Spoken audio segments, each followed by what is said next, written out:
The whole airport had gone dead silent. Phones were out. Cameras were flashing. Airline staff were frozen. The manager's hands were shaking as she begged the woman to come back. "Please, Miss Jackson," she said, voice trembling. "We didn't know. If we had known, we're so sorry. Please accept our deepest apologies." Her tone was shaky, her eyes pleading.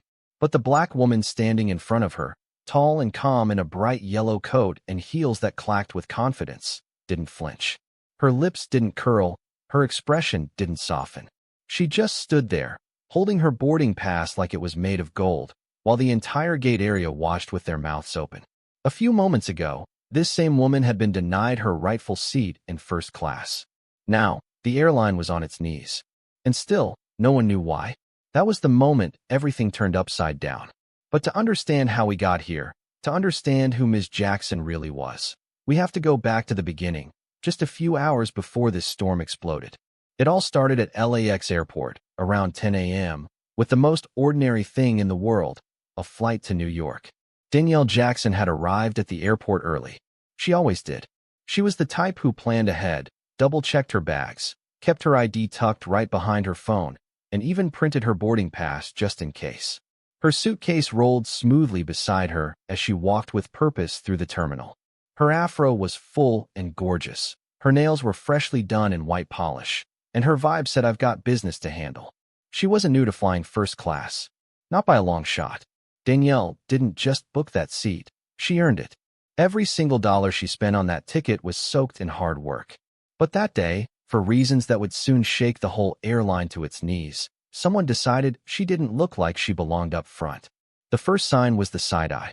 It came from a young white man in a blue blazer at the check-in counter. He glanced at her ticket, looked her up and down, then forced a polite smile. "Ma'am, are you sure this is your ticket?" Danielle raised an eyebrow. "Yes, I am." "What?" "Oh, nothing, just checking," he said quickly, his smile thinning like ice melting under heat. "You can go ahead." She didn't think too much of it. Not yet. She'd dealt with microaggressions before. She knew the routine. Sometimes it was best to let it slide, especially when you had a long day ahead. But then came the second red flag. At security, a TSA agent asked her to step aside for a random check. Again, it was the third time in 2 months. Danielle said nothing. She held her arms out, got patted down, collected her things, and moved on. She texted her assistant, "Boarding soon. Hope this meeting goes as planned." What Danielle didn't know, what no one at the airport knew yet, was that this day was about to become very different. This day would not go quietly. After grabbing a smoothie and settling in near gate 42A, Danielle waited for the announcement to board. She watched other first-class passengers line up. Most were white, older, and dressed in business suits or travel leisure wear. Danielle stood out, not just because of her skin, but because she wore her power like armor. "First class, now boarding," the agent said over the speaker. Danielle stood up, grabbed her bag, and walked to the gate with her pass in hand. And that's when it happened. The gate agent, a blonde woman in her late 30s, looked at Danielle's boarding pass, then at Danielle herself. "I'm sorry, ma'am," she said, fake smiling. "This line is for first-class boarding only." Danielle's eyes didn't blink. She handed her pass over again. "I am in first class." The agent took the pass, squinted at it, and for a brief moment, her smile cracked into confusion, then quickly snapped back to that artificial customer service grin. "Oh," she said, and her voice had an edge now. "Well, there must be some mistake. Let me check with my supervisor." A supervisor appeared, tall, gray-suited, and clearly stressed. He whispered with the agent, then turned to Danielle. "I'm sorry, but it looks like your ticket has been flagged. We'll need to move you to the back of the plane." "Economy." Danielle stared at him. "Excuse me. There's been an issue with the system. We're trying to fix it now, but in the meantime." "No," Danielle said, her voice quiet but cutting. "I paid for first class. I have my receipt. I want my seat." The man stiffened. "Ma'am, I'm going to have to ask you to step aside." Danielle didn't move. "I'd like to speak with someone in charge," she said. "I am in charge." At that moment, everything slowed down. Other passengers were starting to look. Some were whispering. A few began recording on their phones. One woman muttered, "Why don't they just let her board?" Another man said, "Here we go again." Danielle could feel the heat rising in her chest. But she wouldn't give them the satisfaction of seeing her angry. She stepped back. Calm. Measured. Okay, she said. If that's how you want to handle this. She took out her phone. Dialed a number. The person picked up in one ring. Yes. It's me. I'm going to need you to activate the protocol. Right now. That's all she said. She hung up. And everything changed. Within 10 minutes, security showed up. Not to remove Danielle, but to speak with the staff. Whispered words turned into shocked expressions. Phone calls were made. The supervisor's face turned white as snow. The blonde gate agent looked like she was about to cry. And the passengers? They had no idea what was going on. By the time the airline manager arrived, running and panting, the entire gate area was buzzing. That's when she dropped to her knees, figuratively, and begged. And that's where we started, with Danielle Jackson standing tall, while the airline begged her for mercy.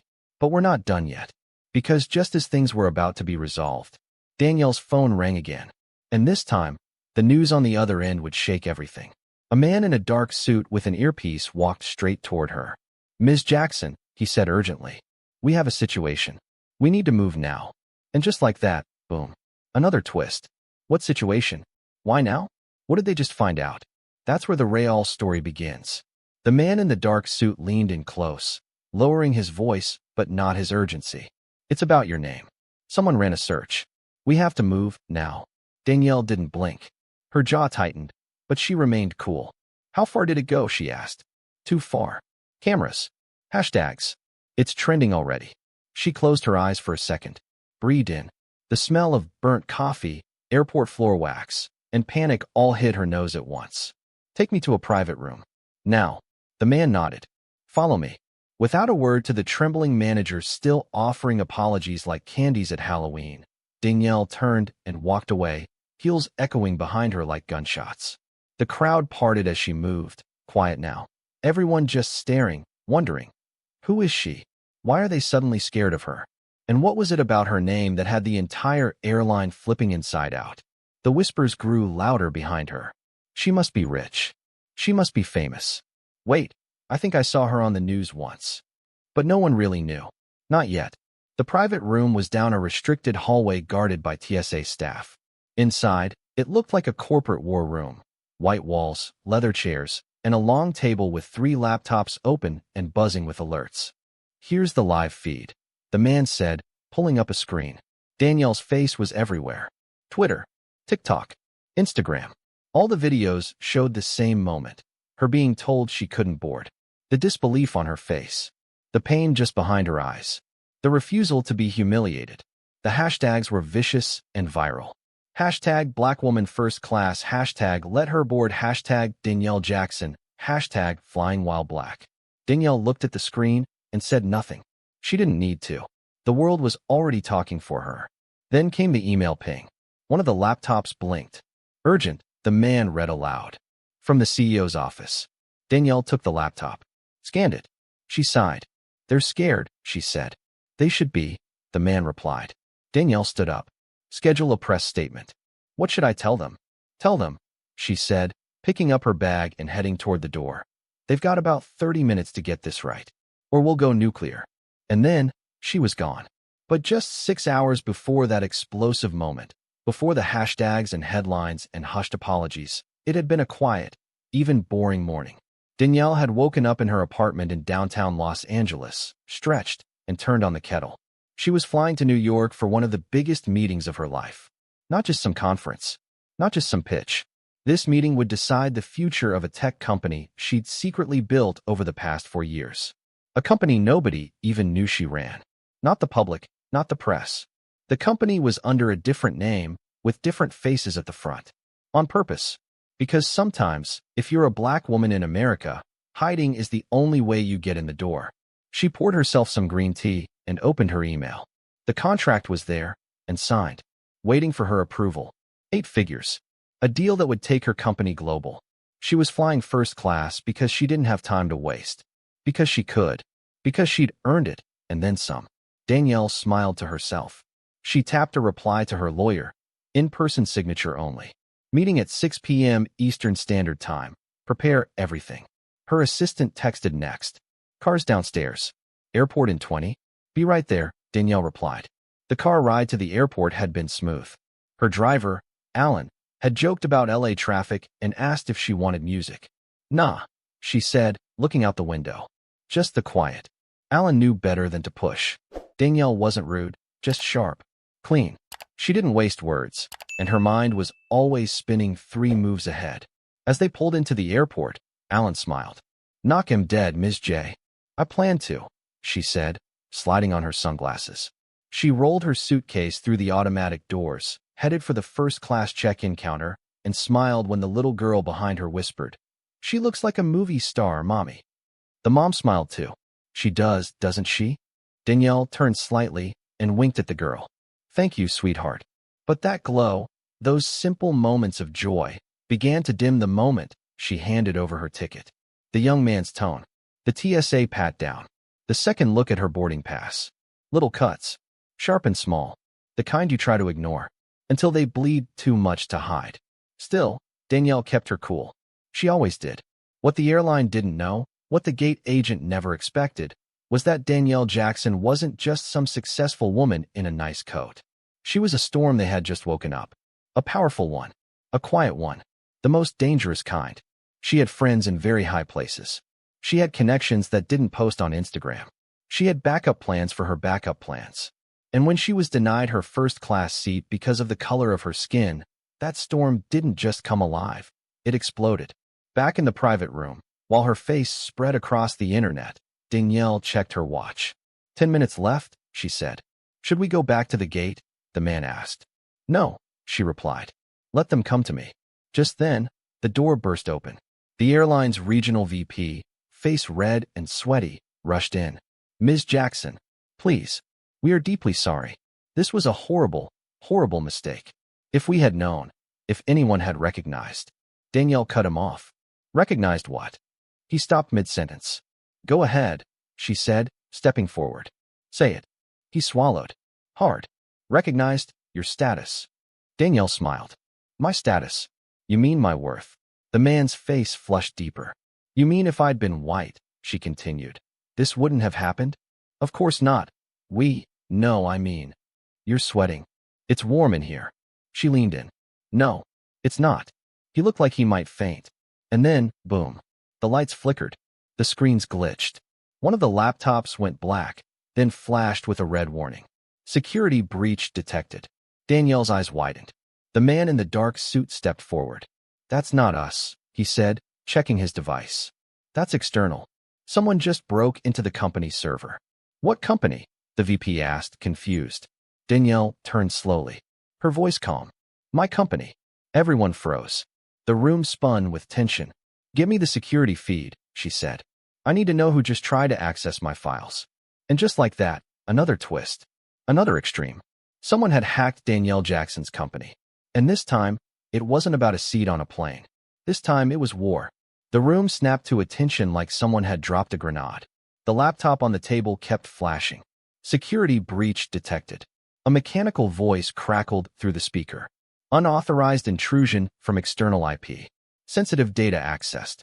Source unknown. Danielle moved first. Shut it down, she barked. The man in the suit already had his phone out. Encrypting now. Isolating all server activity. The regional VP just stood there blinking. Wait, what's going on? What do you mean your company? Danielle turned slowly, the air in the room dropping 10 degrees. You know the software that helps your airline reroute flights during bad weather? He nodded. Yeah, the new AI system, StormPath. I built it. The room went dead quiet. That's impossible, the VP stammered. That was developed by a company called Greystone Solutions, right? Danielle said, walking closer. CEO listed as a man named Michael Graves. White. Mid-40s. Harvard tie. That's who the press knows. That's who you know. But he's not. No. He's the front. Danielle sat down slowly in one of the leather chairs and crossed her legs. I'm the founder. The real owner. Every single line of code in that system, I wrote it. I started Greystone in my garage. And I kept my name off the paperwork, because I knew the second someone saw a black woman behind it, the deals would dry up. The VP opened his mouth, but nothing came out. So when your staff denied me a seat today, Danielle said, her voice dropping to a near whisper, they didn't just insult a passenger. They insulted the woman who literally keeps your planes from crashing into storms. Silence. The kind that sits heavy in your chest. And now someone's trying to hack into that system. Danielle stood. You're not just begging for mercy anymore, Mr. Ellis, she said. You're begging me to save your whole operation. And with that, she walked to the screen. Pull up the breach source. Now, the man in the suit tapped a few keys. Tracking it, got a partial IP trace. Looks like it came from an airport server. Here, in LAX. Danielle's head snapped around. What? She said sharply. The man nodded. Not external. It came from this building. The VP looked like he was about to lose it. Are you saying someone here just tried to hack your company? Yes, Danielle said. Or at least pretend they were me to access it. But why? The VP asked. Either to destroy something, she muttered, or to leak something I haven't made public yet. The man in the suit interrupted. There's a second breach attempt. They're trying again. This time, through a hidden VPN. Danielle reached into her coat pocket and pulled out a silver USB. Plug this in. It'll stop them. The man inserted the drive. Instantly, the red alert screen turned blue. Intrusion neutralized. All systems secure. Danielle nodded. That should hold for now. Then she turned back to Mr. Ellis, who looked like someone had just pulled the floor out from under him. Tell me, she said calmly. Do you still want to downgrade my seat to economy? Ms. Jackson, Danielle, please. I had no idea. We never meant for this to happen. Of course not, she said flatly. That's the problem. You never meant anything. But it happened anyway. He started sweating again. I'll do whatever it takes. You have our full apology. First class, private escort to the gate, champagne, whatever you need. Danielle raised a hand. Stop. I don't need your champagne. She walked to the window and stared out at the airfield, where planes were taxiing, lifting, rising into clouds. They still don't get it, she whispered to herself. Then, louder, I need one thing. Access to your internal security footage. The man in the suit turned. Why? Because, she said, whoever tried to hack my system was inside this airport. I need to know who it was. And if they're watching me. The air got heavier. The stakes rose again. And then, boom, an explosion. Not loud, not fiery, but sharp. From somewhere in the terminal. The walls shook. The man in the suit went pale. That came from gate 44. Danielle froze. That's my gate. Everyone moved at once. Security raced into the hallway. A radio squawked. Code yellow at gate 44. Repeat, code yellow. Possible sabotage. Danielle's phone rang. It was her assistant, Bree. Danny, you need to listen to me. I just got a message from someone anonymous. They say you were never supposed to get on that plane. Danielle's hand tightened around the phone. What do you mean? They were planning something. Something bad. They said the seat you were assigned, 1A, wasn't meant to be yours. It was bait. The room swayed. Danielle steadied herself. Why would anyone target me? She asked. Bree paused. You sure you want to know? Danielle's eyes locked on the man in the suit. Yes, she said. And then Bree whispered. Because someone's afraid of what you're about to reveal. And just like that, another secret was born. Another cliff. Another leap. Danielle had uncovered a plot. Not just about racism. Not just about tech. But something bigger. And the people behind it? They weren't done. Not by a long shot. Alarms were flashing. Voices echoed through the corridor. Security officers ran past, walkie-talkies crackling, shouting, Gate 44. Move, move, move. Danielle didn't move. She stood frozen, still holding her phone, Bree's last words spinning like a tornado in her head. Because someone's afraid of what you're about to reveal. The man in the dark suit stepped in front of her. We need to get you out of here. Now. Danielle's voice was low but steady. They tried to blow up my seat. We don't know that yet. Oh, we know, she said. You said Gate 44? My seat was 1A. That's exactly where the small detonation came from. The VP looked like he might faint again. Wait, this is insane. That seat was meant for you. If we hadn't moved you back. Danielle turned slowly to face him. If your staff hadn't racially profiled me, I'd be dead. Dead silence. For a long moment, no one said anything. Then Danielle nodded slowly. Isn't that something? The gate agent, the blonde woman who had stopped her before, suddenly burst into the room, her mascara streaking from tears. I just saw the news, she sobbed. I didn't know who you were. I swear I didn't know. Danielle looked at her, her face unreadable. You didn't have to know who I was. You just had to treat me like a human being. The woman opened her mouth, then closed it. Security came over the intercom again. Evacuation complete. Terminal secured. Bomb squad en route. Danielle shook her head. No one's telling the media anything until I say so. The man in the suit nodded. Understood. But we still don't know who's behind this. I do, Danielle whispered. Or at least I have an idea. She walked back to the table, grabbed her USB, and pocketed it. Pull the security footage. I want a face. The tech began typing. On the screen, cameras from the terminal began rolling backward. 10 minutes, 15, then 20. Danielle leaned in, watching each person who passed by gate 44. There, she said suddenly. Stop. The video froze on a man in a dark hoodie, walking slowly past the first-class boarding lane, carrying a small carry-on. He paused right by the kiosk, glanced at the monitors, and then walked on. Zoom in, she said. The man in the suit adjusted the feed, trying to sharpen the image. The man's face wasn't entirely clear, but it was enough to see one thing. He was wearing a security badge. Is he one of your staff? Danielle asked the VP. He swallowed. I don't recognize him. Danielle stood. Then we have a bigger problem. She turned to her own man. Can you trace the badge ID? Already working on it. But it looks fake. Overridden credentials. Someone went to serious lengths to get this close. Danielle took a deep breath. Then someone inside helped them. Inside the airline? Or inside my company? That hit hard. Everyone in the room stiffened. Danielle's phone buzzed again. Another message from Bree. Check your email. Danielle opened her inbox. A single email. No subject. No sender. Inside was one sentence. You were never supposed to build that software. Attached was a file labeled Founders Agreement. Redline.pdf. She clicked it. Her heart stopped. It was an edited version of the original founding agreement for Greystone Solutions, the company she had created. Except, this version didn't have her name on it. Not once. She scrolled, her hands cold. The edits had been done to erase her completely. The timestamps were from years ago, but the changes were clean, like someone had been preparing to erase her from the beginning. Danielle's mouth went dry. Someone inside her own circle had tried to cut her out. Quietly. Permanently. The man in the suit was still watching the security feed. Got something, he said suddenly. Danielle looked up. On another camera, this one near the staff hallway, they saw the same man from before slipping through a door labeled, Authorized Personnel Only. He had a lanyard with a barcode.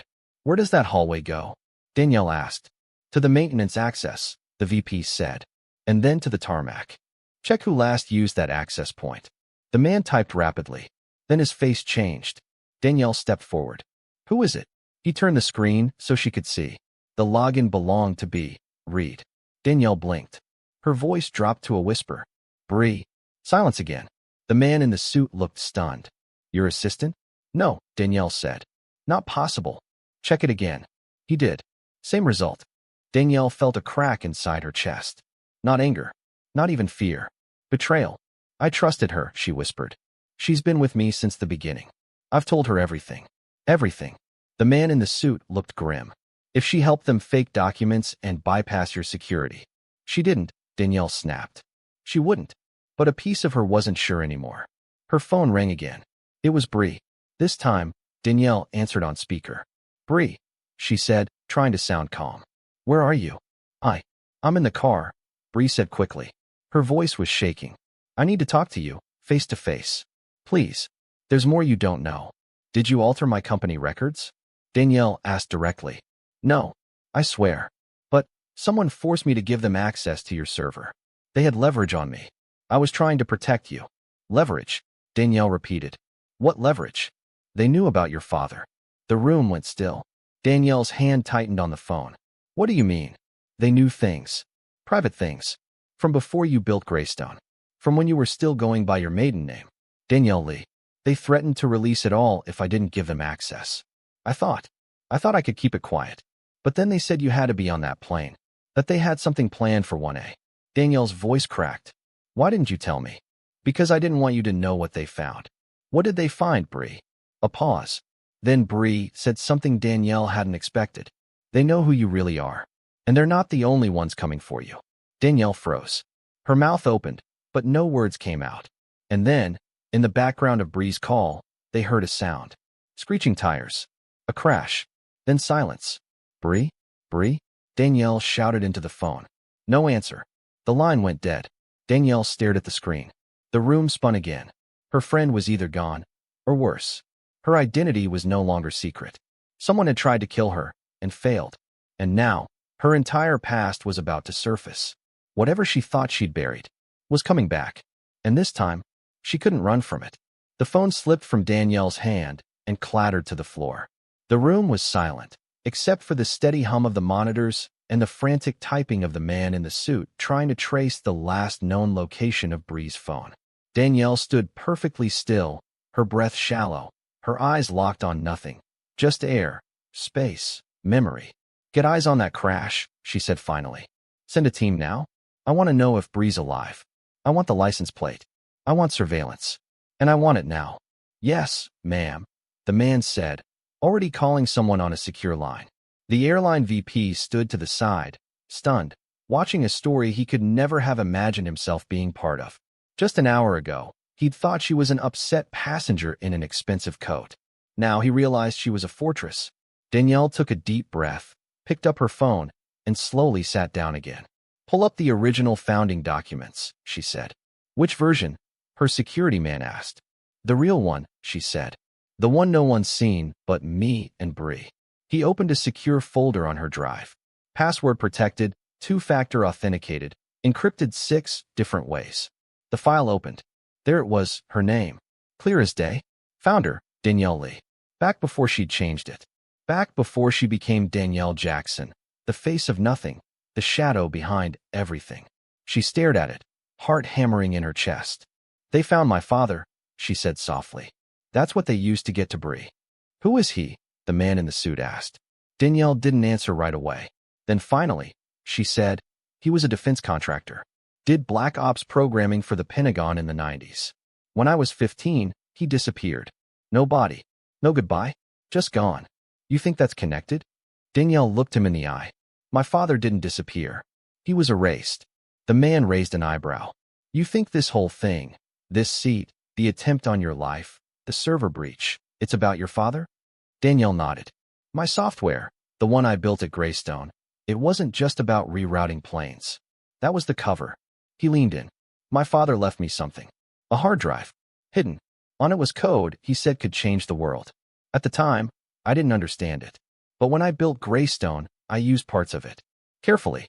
Quietly. I buried it in the framework. The man's eyes widened. So when people are using your system, they're also running his code. Danielle stood up and paced slowly, like she was putting the puzzle together one piece at a time. I think whoever tried to kill me today knew that. The man in the suit spoke carefully. And what does that code actually do? Danielle turned to him. Her voice was soft. It learns. Not like regular AI. It doesn't just collect data. It watches patterns. It predicts intent. That's what my father was working on, predictive surveillance. The kind that could stop wars or start them. And now it's active? She nodded. Because the Greystone system is live across 7 different industries. Airlines, traffic control, private security, even hospitals. It's everywhere now. And if someone has access to it, they don't need weapons, Danielle said. They just need time. The man turned pale. So this wasn't about racism at the gate. That was just the beginning. Oh, it was about racism, Danielle said sharply. Because if I'd looked like everyone else in that first-class line, I would have boarded. I'd be dead. Racism saved me today. Think about that. The room fell quiet again. Then the other laptop pinged. Surveillance picked up Bree's car, the suit said. She crashed just off the airport road. Car's totaled. EMTs arrived 5 minutes ago. She's alive, barely. But someone got to her before emergency services did. Danielle's stomach dropped. What do you mean, got to her? There was another car at the scene. Black SUV. No plates. Masked driver. They took something from her before help arrived. Like what? He paused. A bag. Possibly her laptop. Danielle slammed her fist on the table. That means they have access to my unfiltered logs. Internal notes. Plans. Maybe even. Source code. Danielle nodded slowly. The man stood. We need to lock everything down. Pull the kill switch. I can't. Why not? Danielle swallowed hard. Because the code is already running autonomously. I designed it to think for itself. He stared at her. You built a system you can't shut down? No, she said. I built a system that no one can shut down. Not even me. I thought I was protecting it. But now, her voice trailed off. Then, suddenly, another ping from her phone. Unknown sender. Just one sentence. Your father's alive. Danielle dropped into her seat, like someone had pulled the ground from under her. She read the message again, lips moving silently. Is this real? She asked herself. The man leaned over. Can you trace it? She handed him the phone. Try. He plugged it into his rig, running a triangulation program. Text came from inside the city. Downtown LA. Encrypted bounce, but not clean enough. Whoever sent it wanted you to know and wanted to be found. Then let's find them, Danielle said. The man looked up from the screen. You think this is really about your father? Danielle stared out the window at the darkening sky. The terminal still under lockdown. Passengers panicked and confused. I think I've been playing chess, she said, on a board my father built, and someone else has been watching every move. She turned to him, eyes sharp as glass. We go to LA tonight. But the airline. Let them handle their mess, she said. I've got a storm to stop. As they moved to leave the private room, Danielle paused at the door. The gate agent was still sitting in the corner, eyes swollen, silent. Danielle looked at her, calm. Next time, she said, don't assume someone doesn't belong. They might be the only one keeping you alive. The woman nodded, ashamed. Danielle walked into the corridor. Security trailed behind. The airport lights flickered overhead. As she passed through the terminal, passengers still looked at her, whispers following her steps like shadows. But she didn't look back. She was already thinking ahead. To downtown LA. To the message. To the question that now haunted every breath. Was her father really alive? And if so, what had he done? Danielle sat silently in the back seat of a black SUV as it tore through downtown Los Angeles. Her eyes were fixed out the window, not on the blur of buildings and streetlights, but on the chaos inside her head. The text, "Your father's alive," flashed in her thoughts every few seconds like a warning siren that refused to shut off. The man in the suit, Nathan, sat in the passenger seat, phone in hand, working fast. His voice was low, urgent. We've got a partial trace on the message. Sent from a private encrypted server routed through a signal tower in South Figueroa. There's an address attached, just pinged again. Danielle blinked. An address. He turned around. It's a shell office building. Abandoned. But the power's still running. Looks like it was reactivated last night. Danielle's voice was flat. Then that's where we're going. The driver nodded without a word, taking the next turn hard. Tires squealed. Danielle leaned back and closed her eyes. Her father. Alive. The last time she saw him was when she was 15. He'd walked into her room one morning, kissed her forehead, and told her he was going to fix something too big to talk about. That was the last time she heard his voice. No call. No note. Just missing. Her mother never talked about it. Like he was a ghost that couldn't be summoned, even in memory. But now, he might not only be alive, he might be behind everything. Or worse, someone was using him to pull her in. 15 minutes later, they arrived at a worn-down building with a cracked concrete exterior. There were no signs, no lights, just a silent mass of glass and shadow standing 5 stories high. The kind of place people passed without noticing. Nathan checked his device. Signals still coming from the 5th floor. Danielle nodded. Let's go. They entered through the side, stepping over broken glass and past dust-coated walls. The elevator was dead, so they took the stairs, quiet, fast, no words. Each step up felt like a layer peeling off her past. When they reached the 5th floor, they paused. The hallway ahead was lit faintly by a single flickering bulb. All the office doors were shut, except one, at the far end. The light inside was on. Nathan drew a small device from his coat and held it to the door. No explosives. No alarms. Danielle stepped forward. I go in first, she said. He hesitated. Are you sure? Yes. She pushed the door open. The room was empty, except for one thing. A laptop on a table, screen glowing softly. Danielle stepped closer. The screen had a single folder titled Danielle, Play Me. Her hands trembled slightly as she double-clicked it. A video opened. And there he was. Her father. Older now, with streaks of gray in his beard and eyes that looked like they'd seen 100 things no one should. He was seated in a dim room, speaking into the camera. Danielle, he said softly, if you're watching this, I guess it means you've found the truth. Or at least enough of it. Danielle froze. Her father continued. I didn't die. I disappeared. Because I had to. Because what I created couldn't fall into the wrong hands. But now it's already out there. And I know you used the code. You thought you could control it. But you can't. Danielle's throat tightened. This isn't just about technology, he said. It's about war. Real war. There are people who will kill to control this system. People I once worked with. People who promised to protect this country, but instead learned how to break it from the inside. Nathan leaned over her shoulder, jaw tight. Her father's voice lowered. There's something I never told anyone. Not even your mother. I embedded a second algorithm into the code. It's buried so deep, most won't even see it. But if it's triggered, it shuts everything down. Everything. Danielle's eyes widened. A kill switch. But there's a catch, he said. It only activates if the right person accesses it. You. Danielle covered her mouth. You were always smarter than me, her father said, smiling faintly. I knew one day you'd build something. I just didn't think it'd be this big, or that it would make you a target. The screen flickered slightly. I can't tell you where I am. Not yet. But I can tell you who's behind this. Danielle leaned in.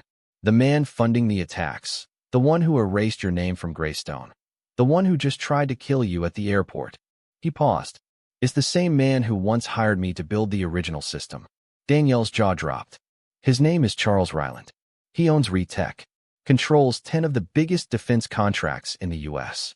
He's been trying to rebuild the system ever since I disappeared. And now, he knows you have the last piece. Nathan's face twisted in recognition. Ryland, I'm sorry for what I've done, her father said. But now, it's up to you to finish it. Go to the storage unit. The key is in this building. Locker 107. Everything you need is inside. The screen went black. Danielle stood in stunned silence. Nathan exhaled. Charles Ryland? Are you kidding me? You know him? He funds half of Washington. He's untouchable. At least, he used to be. Danielle's voice was steel. He's the one who ordered the attack. The bomb. The wipeout of my name. Everything. And he'll keep coming. I know. She turned toward the hallway. We find that key. We get to the storage unit. Then we end this. They searched the room quickly. Behind a false wall panel, Danielle found a small envelope. Inside was a brass key and a handwritten address.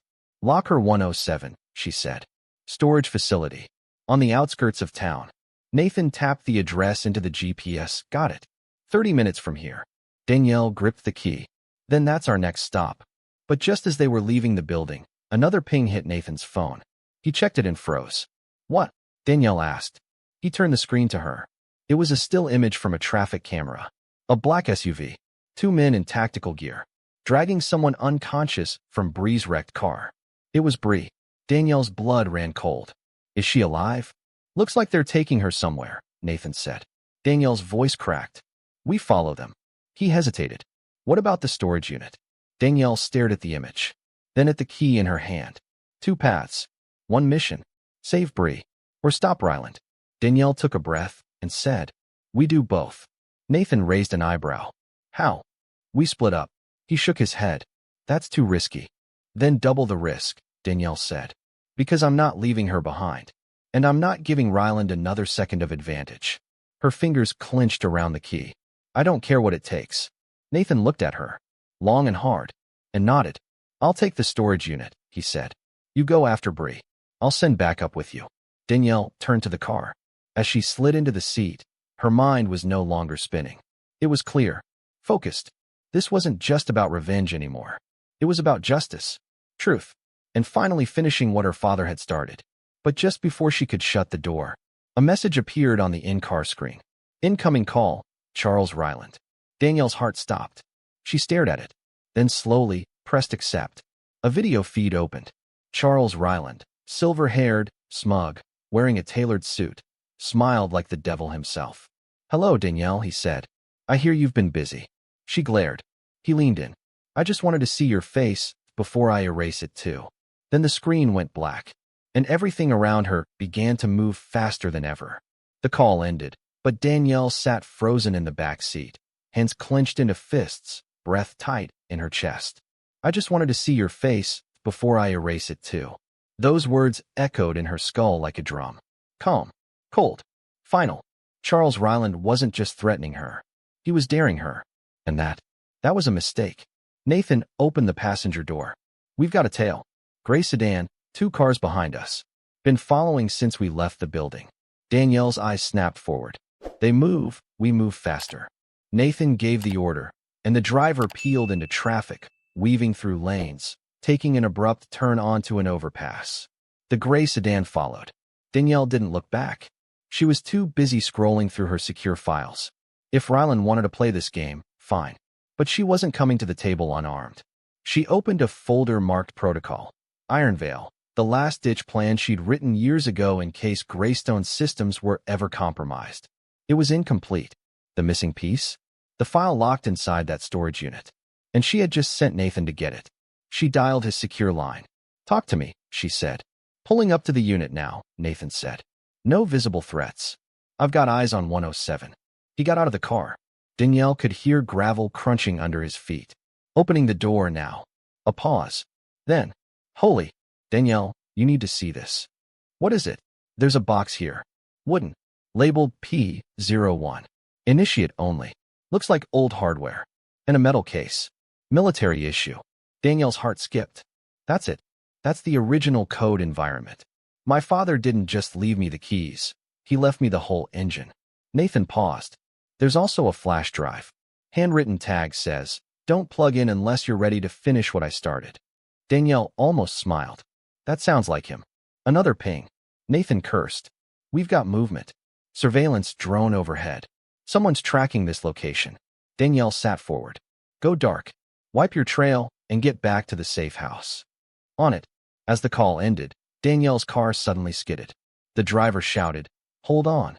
A gunshot cracked through the air. Glass exploded across the back window. Danielle ducked, heart slamming. Ambush, the driver yelled. 2 bikes, 1 van, closing in fast. The gray sedan had disappeared, but now a black van had slammed into their rear bumper, forcing them toward the guardrail. Danielle reached under the seat and yanked out a case she always carried on high-security runs. Inside, a custom-built jammer and a small pistol. She powered the jammer up. Kill all signals. We're going off-grid. The car swerved again as one of the motorcycles pulled alongside them. A masked rider aimed a gun through the open window. Danielle didn't wait. She leaned out, took aim, and fired once. The shot clipped the man's wrist. He lost control and flipped off the bike, tumbling across the road. Nice, the driver muttered. Eyes forward, she snapped. We're not done. The van rammed them again. Danielle braced herself as the tires screeched, metal crunched, and the driver fought for control. Can we lose them? She shouted. Not on the road, the driver said. Only chance is off-grid. He slammed the wheel and veered off an upcoming off-ramp, speeding down a narrow road lined with warehouses. The van followed, but it was too fast, too bulky. It clipped a dumpster and spun out.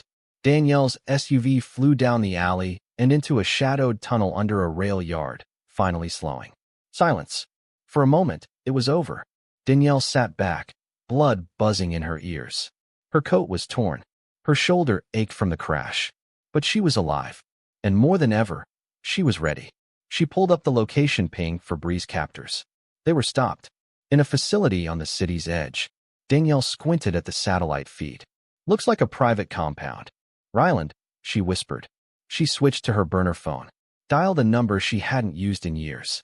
The voice that answered was low and dangerous. This line is supposed to be dead. I need a favor, she said.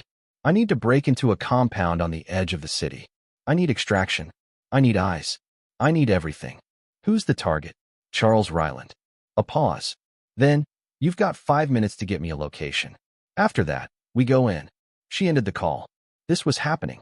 Meanwhile, across the city, Nathan had returned to the safe house and locked down the files.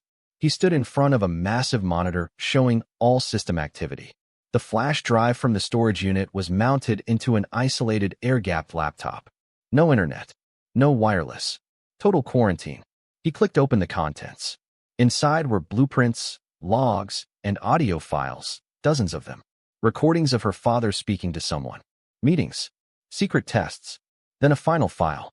Protocol, whisper. Nathan clicked. The screen lit up. A voice began to speak. Not her father. Ryland. Once we take over the Greystone code, we can reroute every system it controls. Traffic, Power grids, emergency services, everything. And once we activate the purge, no one will be able to trace it back to us. We'll build a better system, one that answers to us. Nathan stood still. They were going to weaponize the platform, he whispered. They were going to use Danielle's own system to take over the infrastructure. He pulled up a map and saw it. The first node of the attack had already been triggered. Danielle's worst fear was already in motion. Back in the SUV, Danielle's burner phone buzzed. A text. Compound confirmed. Bree alive. Sending team. ETA 12 minutes. Danielle sat forward, calm as stone. She turned to her driver. Drop me off 3 blocks out. You sure? I'm done watching from a distance. As they approached the compound, Danielle opened her bag and pulled out a device she'd built in her early days. A modified signal spike that could override most private gate systems. She clipped it to her belt, checked the pistol, strapped a small transmitter to her wrist, then whispered to herself, "Let's end this." She stepped out of the SUV and walked straight into the night. Toward Ryland. Toward Bree.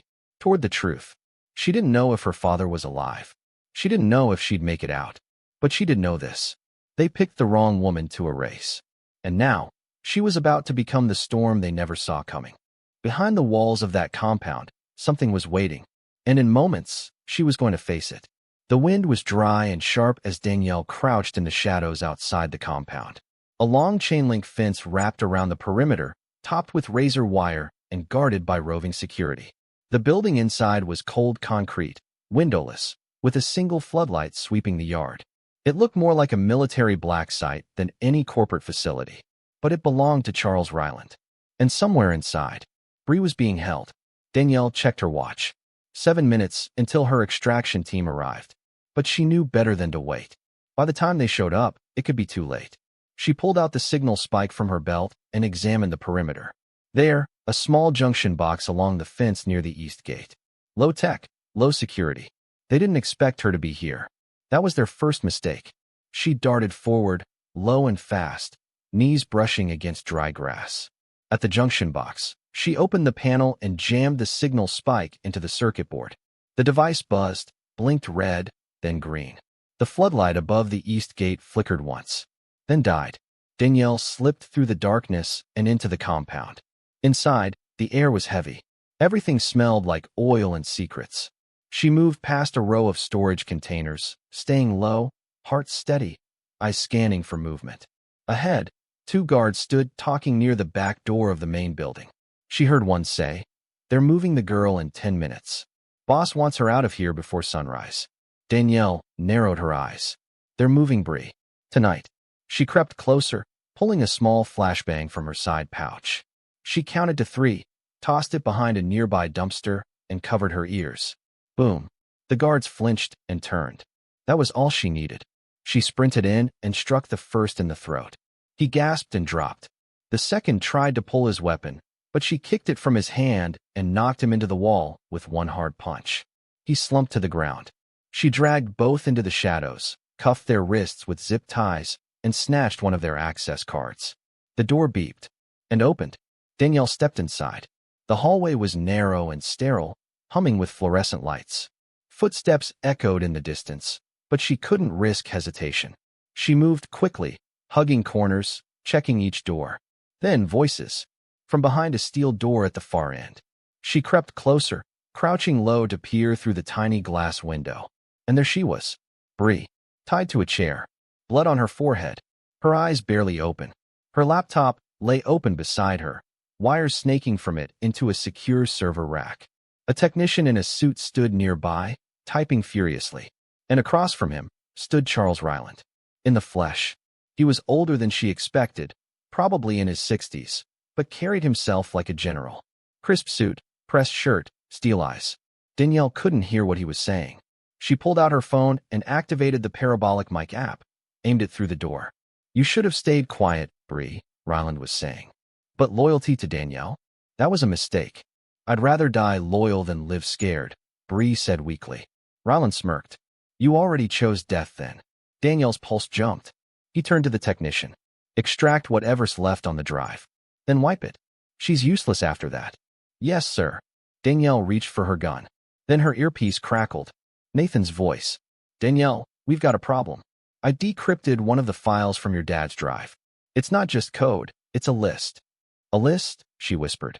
Names, officials, tech leaders, military heads, all of them tied to Ryland.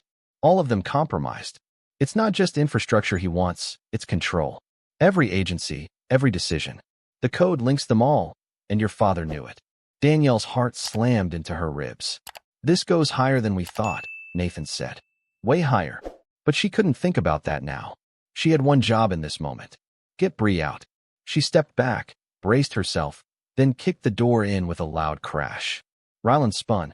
What the? Danielle stepped into the room, gun raised, cold fire in her eyes. Step away from her, she said. The technician tried to run. Danielle shot the wall near his head. He hit the ground, shaking. Ryland raised his hands, amused. I should have known you'd come yourself. You're not the only one who underestimates people who look like me, she said. You're too late, Danielle, he said. The upload has already started. The code is live. Danielle glanced at Bree's laptop. The terminal read, uploading, 78%. Danielle fired at the cables. Sparks exploded. The technician screamed and dove under the table. The upload died instantly. You don't win, Danielle said. Ryland's eyes narrowed. You just doomed the world to chaos. No, she said. I just stopped you from controlling it. Sirens suddenly wailed across the compound. Backup had arrived. Boots thundered down the halls. Danielle cut Bree free. Can you walk? I'll crawl if I have to, Bree rasped. They staggered out the door just as security stormed down the hall. Ryland grabbed a pistol from beneath the desk and fired. Danielle spun, shielded Bree, and returned fire. The bullet tore through Ryland's shoulder. He dropped the gun and fell to his knees, screaming in pain. Danielle stood over him. You should have stayed in the shadows, Ryland hissed. I was made for the light, Danielle said. Then she and Bree ran.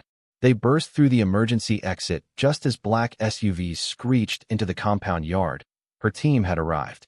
A medic rushed to Bree. Get her in the truck, Danielle ordered. As they drove off, Danielle looked back through the tinted glass. Ryland knelt in the doorway, one arm bleeding, fury painted across his face. But he was done. Not dead, but done. Bree slumped beside Danielle. You saved me. No, Danielle said. You saved me. You warned me. You stayed loyal. Bree smiled weakly. We're not finished though, are we? Danielle shook her head. Not yet. Back at the safe house, Nathan was waiting.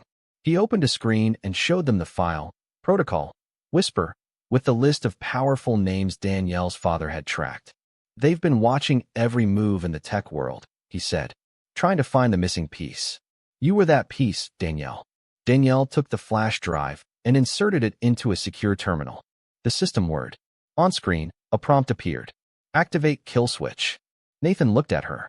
You sure? Danielle stared at the screen. She thought of her father, of Bree, of that first denial at the gate, of all the moments that tried to erase her. No one erases me again, she said, and clicked yes. The screen blinked. System shutdown initiated. All nodes offline. Command locked by Danielle Lee Jackson. Everything Ryland had built, everything he had corrupted, gone. Danielle sat back, exhausted but burning with power. She'd just taken down a billion-dollar empire with the same hands they tried to keep off a first-class seat. But this wasn't the end. Because somewhere out there, her father was still waiting. And the final truth had yet to be revealed. 3 days later, the world had already changed. News broke slowly. At first, whispers on niche forums and anonymous leaks. Then, like wildfire, the story exploded across the country. Major tech collapse as systems linked to ReTech go offline across multiple industries. Black woman at center of expose shuts down corrupt infrastructure plot. Danielle Lee Jackson, the name they tried to erase, now leading the fight for tech justice. Danielle watched it all from the safe house, sitting at a long table covered in open laptops, cables, and printed documents. Her face was everywhere now. News anchors were stumbling over her name. Politicians were pretending they'd known her all along. Celebrities were posting support like it was a trend. But Danielle didn't care about any of that. She only cared about one thing now: finding her father. She stared at the last encrypted file on the flash drive, titled simply, DL, Final Message. Nathan leaned on the table beside her. We've tried every code, every cipher. It's locked to your voice. Danielle glanced at him. Then let's open it. He connected the secure mic. Danielle leaned forward. Her voice was calm, steady. Danielle Lee Jackson. Initiate final message. The screen went black for 3 seconds, then flickered to life. Her father appeared on screen again, this time older, weaker. His eyes were heavier, like he hadn't slept in years. Danielle, he said softly, if you're seeing this, it means you found the kill switch. It means you shut it down. Danielle stared, unmoving. Her father exhaled. I was wrong to disappear. I thought I was protecting you.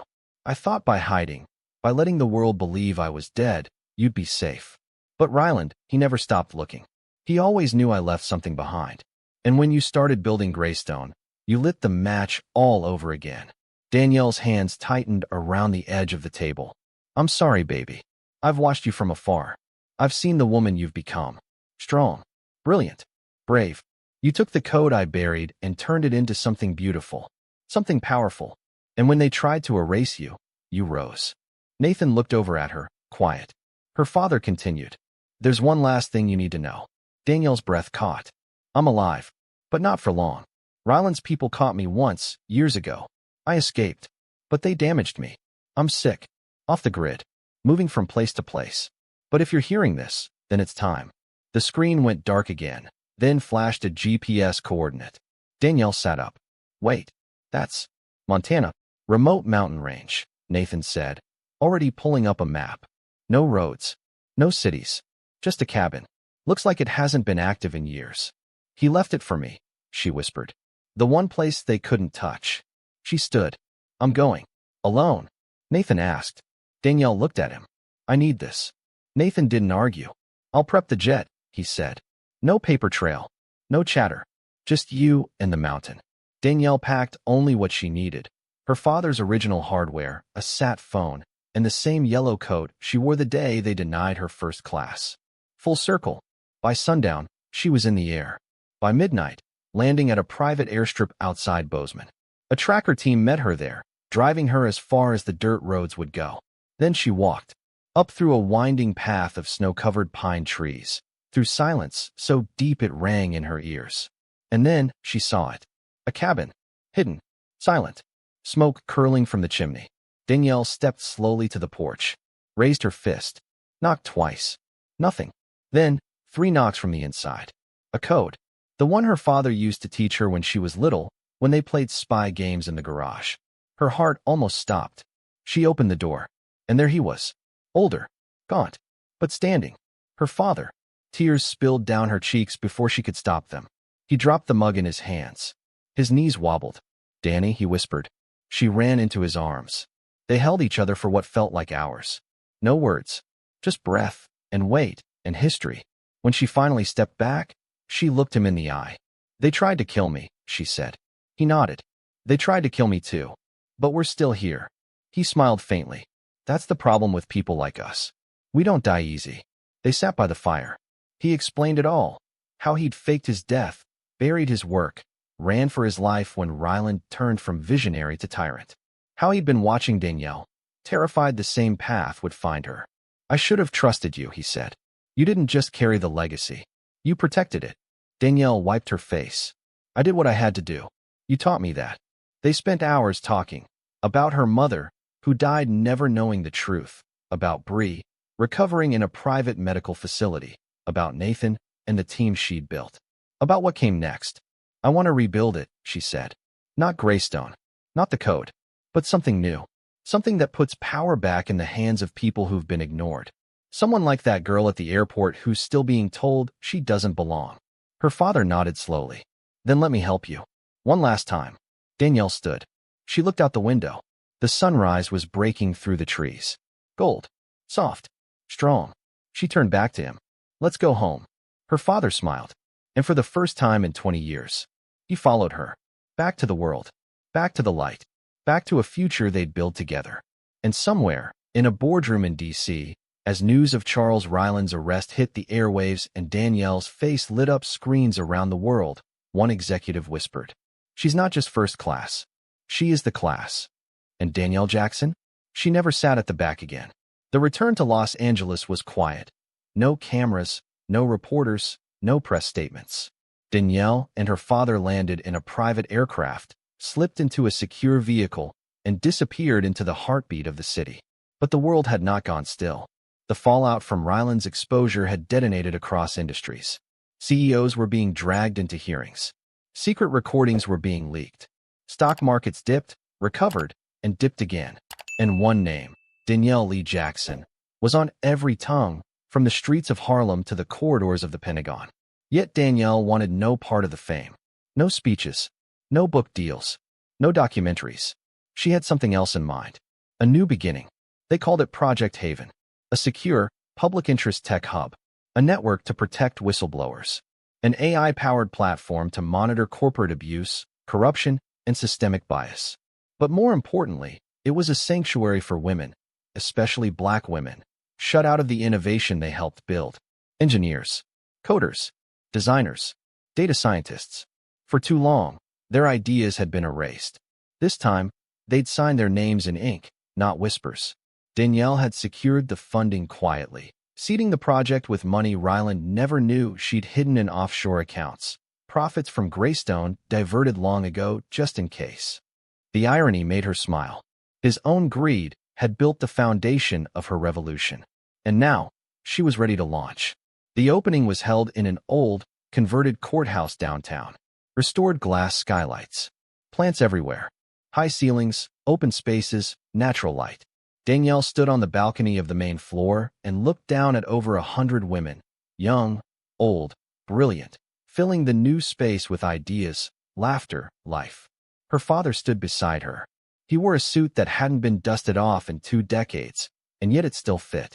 His eyes scanned the room with pride. "You did this," he said softly. "We did," she corrected. He smiled. "Your mother would be proud." Danielle looked at him. "Do you still think disappearing was the right choice?" she asked. He hesitated. "No," he said finally. "But I think it gave you the space to rise without a shadow." Danielle nodded.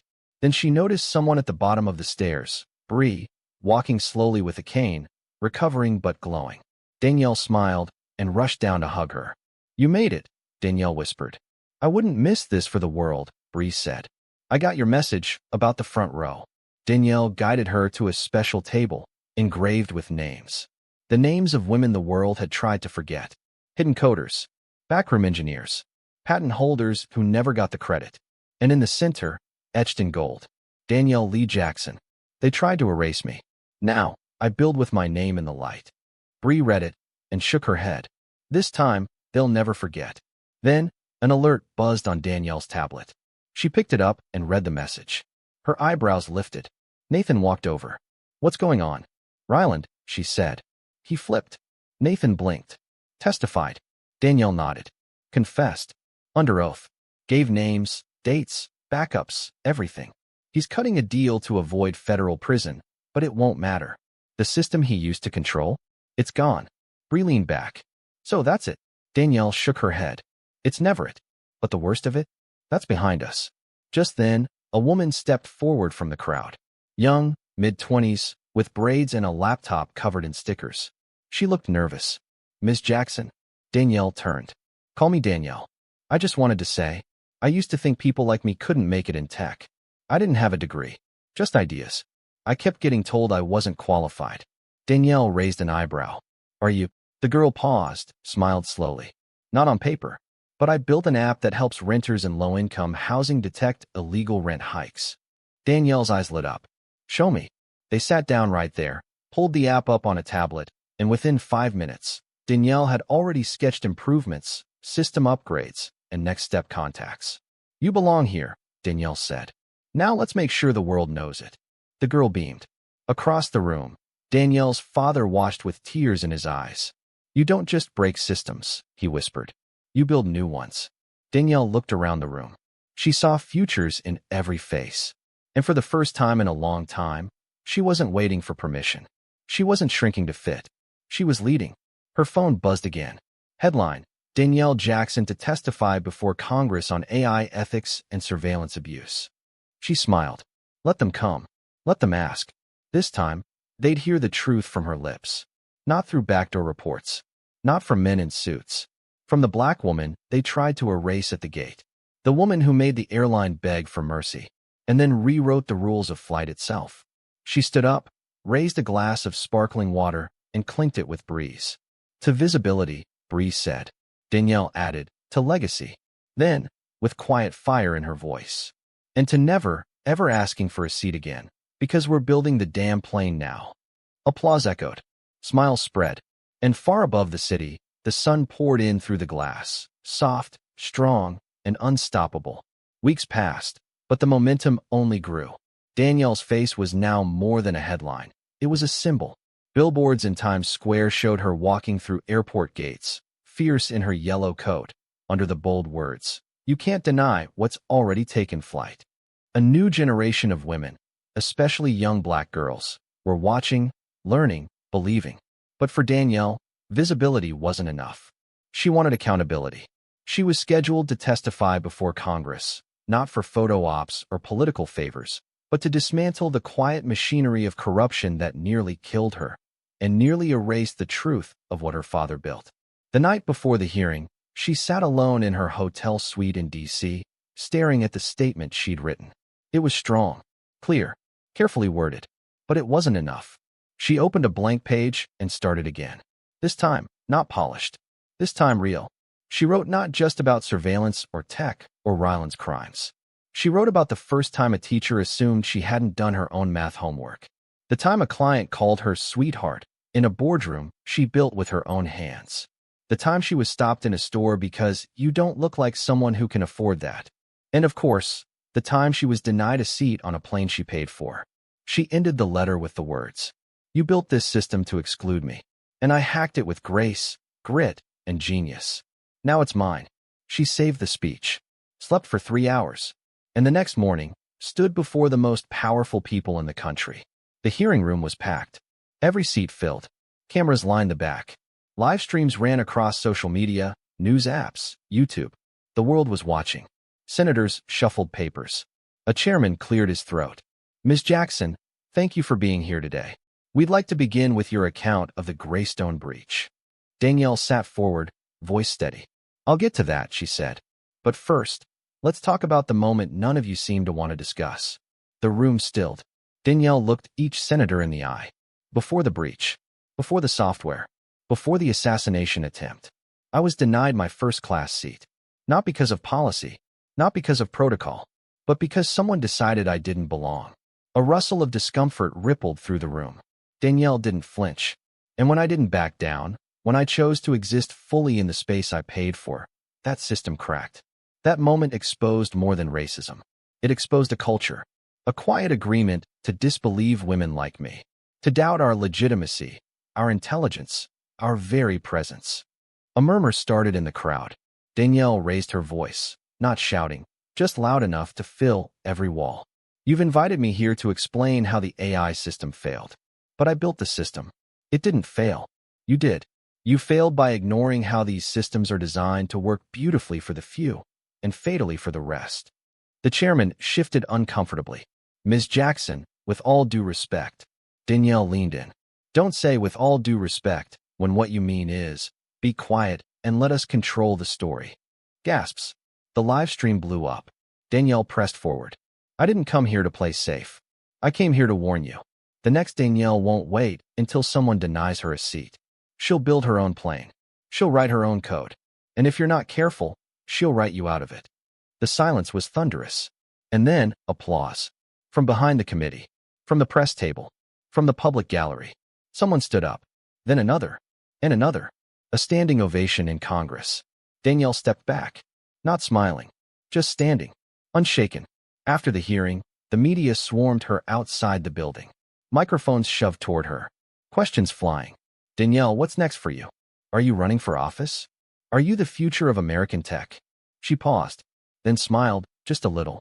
"I'm not the future," she said. "I'm the correction," and walked off into the sunlight. Back in Los Angeles, Project Haven was growing. They'd opened new chapters in Atlanta, Chicago, Oakland, and Detroit. Women from marginalized communities were building software, running startups, launching apps. Danielle made sure every one of them was paid, protected, and visible. She no longer worked from the shadows. She mentored in the open. One day, while reviewing grant applications in the Haven courtyard, Her father brought her a package. No return label, just her name. Inside was a small black box, a gold-plated airline pin, with a note that said, "They may have denied you first class, but you made the skies yours." From someone who watched you soar.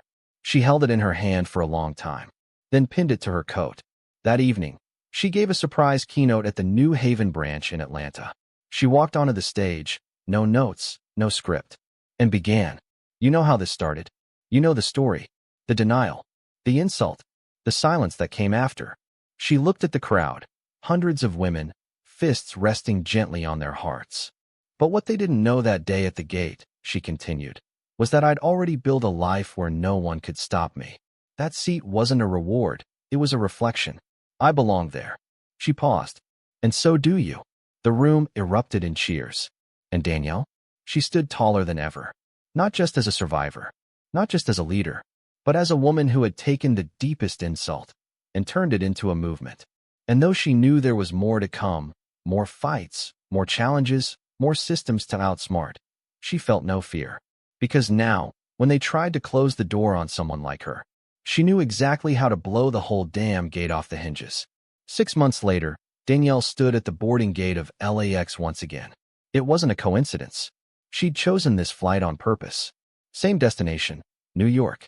Same airline. Same gate. Even the same coat, the yellow one with the sharp shoulders and the fire in the seams. Except this time, everything was different. She was different. The gate agent smiled the moment she saw her. "Ms. Jackson, welcome back." Danielle nodded with a warm smile. "Thank you." People around her whispered, not in suspicion, but in awe. A young black girl in line clutched her phone, mouthing, "That's her," to her mother. Her mom nodded, smiling with quiet pride. Danielle handed over her ticket. "First class," the agent said, scanning it. Of course, Danielle replied, not with arrogance, but with peace. She walked through the gate and down the jet bridge, her heels clicking against the floor in a rhythm that sounded like legacy. Like justice. Like home. The flight attendant greeted her at the door of the plane. "Welcome aboard, Miss Jackson. Your seat is 1A. Danielle smiled and stepped inside. 1A. The very seat they tried to take from her. The same seat she was denied before the world knew her name. She ran her fingers over the headrest and sat down slowly, eyes scanning the cabin. Comfortable. Clean. Calm. But this seat, no longer held weight because of luxury. It held weight because it was proof. Proof that sometimes the system tries to break you, erase you, silence you. And if you're not careful, you start to believe it. But Danielle never stopped believing in herself. She was made for first class, long before anyone else could see it. And now the world couldn't look away. The intercom chimed. "Ladies and gentlemen, we're honored to have a special guest with us today. Ms. Danielle Jackson, tech innovator, founder of Project Haven, and the woman who changed the conversation around power and equity in technology. Thank you for flying with us." Scattered applause echoed through the cabin. Danielle didn't look around. She closed her eyes, breathing in the moment not as a victory, but as a reminder that no one gives you your worth. You bring it with you. From the day you're born. From every room they try to shut you out of. From every no, you turn into a blueprint. Danielle reached into her coat pocket and pulled out the gold-plated airline pin from the anonymous gift. She pinned it next to the stitched logo on the seat's headrest. Then she whispered, just loud enough for herself, "I never needed their seat. I needed my space. And now, I've got both." The plane began to taxi. Out the window, the sun began to rise. Soft, golden, unstoppable. The world had tried to deny her, tried to erase her, tried to make her wait her turn. But Danielle Jackson? She didn't wait. She took flight. And this time, she was the pilot.